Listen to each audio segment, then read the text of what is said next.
یه دعا بهتون میگم مهره مار داره. گوش کن. امام حسین گفته هر کس یک شب این دعا همراهش باشه بی برو برگرد دعاش زود اجابت میشه. یه جا بنویسید این دعا رو، مثل مهره ماره، همیشه باید همراهتون باشه.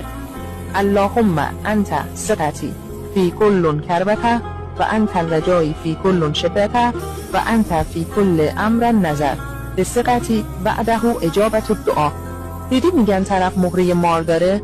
نه خیر، این دعا خودش مهره ماره. این دعا اگر همراهت باشه معجزه هاشو میبینی. بهش میگن دعای سریع التأثیر، اینقدر که زود جواب میده. این دعا رو حتما همراهت داشته باش. هر موقع گرفتار شدی معجزه هاشو میبینی. همین که همراهت باشه بسه. به دور و بری ها و آشناها بده این دعا رو. اگر گرفتاری دارن آشناشون کن با این دعا، ثواب داره. اگر اولین بار میخونی لایک کن و بنویس الهی آمین. این ویدیو رو ذخیره کن، همراهت باشه.